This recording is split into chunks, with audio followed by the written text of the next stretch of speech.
ನೀವು ಅವಾಗ ಹಿಂದುತ್ವ ಮತ್ತು RSS ಅಂತ ಹೇಳಿದ್ರೆ ಅವಾಗ ಒಂದು ಪ್ರಶ್ನೆ ಬಂತು ನನಗೆ.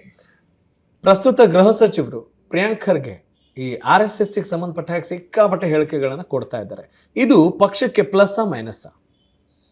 ಆಮೇಲೆ RSS ಏನು ಅಂತ ಸ್ವಲ್ಪ ಜನಕ್ಕೂ ಅರ್ಥ ಆಗಬೇಕು. ಇದು ಪ್ರಿಯಾಂಕ್ ಖರ್ಗೆ ವಿಚಾರ ಬಿಡಬೇಡ. ನಾನು ಹಿಂದೆ ಗೃಹ ಮಂತ್ರಿ ಆಗಿದ್ದಾಗಲೇ ಹೇಳ್ತಾ ಇದ್ದೆ, RSS ಸ್ವಾತಂತ್ರ್ಯ ಚಳವಳಿನಲ್ಲಿ ಭಾಗವಹಿಸಲಿಲ್ಲ ಅಂತ ನಾನು ಹೇಳ್ತಾ ಇದ್ದೆ. ಭಾಗವಹಿಸಲಿಲ್ಲ ಅವರು. ವಿಶ್ವ ಹಿಂದೂ ಪರಿಷತ್ತವರು ಭಾಗವಹಿಸಲಿಲ್ಲ, ಅವರು ಭಾಗವಹಿಸಲಿಲ್ಲ ಸ್ವಾತಂತ್ರ್ಯ ಚಳವಳಿನಲ್ಲಿ. ಹಾಗೆ BJP ಇರಲಿಲ್ಲ ಬಿಡಿ, ಜನಸಂಘನೂ ಇರಲಿಲ್ಲ. ಹೌದು. ಆದರೆ ಇವರೆಲ್ಲ ಅವರ ಪೂರ್ವಜರು. ನಾನು ಹೇಳ್ತಾ ಇದ್ದೆ. ನಾವು ಅದಾದಮೇಲೆ ನಾನು ಈಗ ಪ್ರಿಯಾಂಕ್ ಖರ್ಗೆ ಅವರು ಸ್ವಲ್ಪ ವಿಶೇಷವಾಗಿ ಅದನ್ನು ತಗೊಂಡಿದ್ದಾರೆ.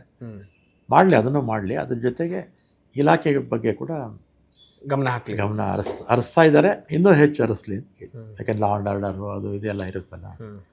ಯಾವುದೋ ಒಂದು ಸಂಘಟನೆ ಟಾರ್ಗೆಟ್ ಮಾಡೋದು ಪಕ್ಷಕ್ಕೆ ಅದು ಅಷ್ಟು ಒಳ್ಳೇದಲ್ಲ ಅಂತ ಸಂದೇಶ ಕೊಡ್ತಾ ಇದ್ದೀರಾ? ಇಲ್ಲ, RSS ಬಗ್ಗೆನೂ ಜನಕ್ಕೂ ಅರ್ಥ ಆಗಬೇಕು. What does it mean sir? ಅಲ್ಲ, ಅವರು ಅಂದ್ರೆ ಅದು ಸಂಘ ಸರಿ ಇಲ್ಲ ಅಂತನಾ? ಅಲ್ಲ, ನಾನು ಸರಿ ಇಲ್ಲ ಅಂತ ಹೇಳೋದಿಲ್ಲ. ಆದರೆ ಏನು ಅರ್ಥ ಆಗಬೇಕು? ಕಾಂಗ್ರೆಸ್ ಪಕ್ಷ ನಮ್ಮ ಚರಿತ್ರೆನೂ ತಗೊಳ್ಳಿ, ಅವ್ರದ್ದು ತಗೊಳ್ಳಿ. ಈಗ ಅವರು ಸ್ವಾತಂತ್ರ್ಯ ಚಳವಳಿಯಲ್ಲಿ ಭಾಗವಹಿಸಲಿಲ್ಲ ಅಂತ ಹೇಳ್ತೀನಿ ನಾನು. ಯಾಕೆ ಭಾಗವಹಿಸಲಿಲ್ಲ? ವಿಶ್ವ ಹಿಂದೂ ಪರಿಷತ್ತು ಸ್ವಾತಂತ್ರ್ಯ ಚಳವಳಿಯಲ್ಲಿ ಯಾಕೆ ಭಾಗವಹಿಸಲಿಲ್ಲ? ಆಮೇಲೆ ಮುಸ್ಲಿಂ ಲೀಗ್ ಜೊತೆ ವಿಶ್ವ ಹಿಂದೂ ಇವರು ನಮ್ಮ ಮುಸ್ಲಿಂ ಲೀಗ್ ಜೊತೆ 2-3 ರಾಜ್ಯಗಳಲ್ಲಿ 42ರಲ್ಲಿ ಅಧಿಕಾರ ಹಂಚ್ಕೊಂಡಿದ್ರು. 47ಕ್ಕಿಂತ ಮುಂಚೆ ನಮ್ಮ ಸಂಸ್ಥಾನಗಳಿತ್ತಲ್ಲ, ಆ ಸಂಸ್ಥಾನಗಳು ಎಲೆಕ್ಷನ್ಸ್ ಮಾಡೋರು ಅವಾಗ ಅದೆಲ್ಲ ಹಂಚ್ಕೊಂಡಿದ್ರು. ಅದೆಲ್ಲ ಸ್ವಲ್ಪ ಜನಕ್ಕೂ ಗೊತ್ತಾಗಬೇಕಲ್ಲ. ಅಲ್ಲ, ಫೈನ್ ಸರ್. ಈಗ ಯಾವಾಗಲೂ ಅದನ್ನೇ ಪಾಸ್ಟ್ನೇ ನೋಡ್ತಾ ಕೂತ್ಕೊಳ್ಳೋಣ ಅಥವಾ ಪ್ರೆಸೆಂಟ್ ಏನಾದರೂ ಪ್ರಾಬ್ಲಮ್ ಆಗ್ತಾ ಇದೆಯಾ ಜನರಿಗೆ?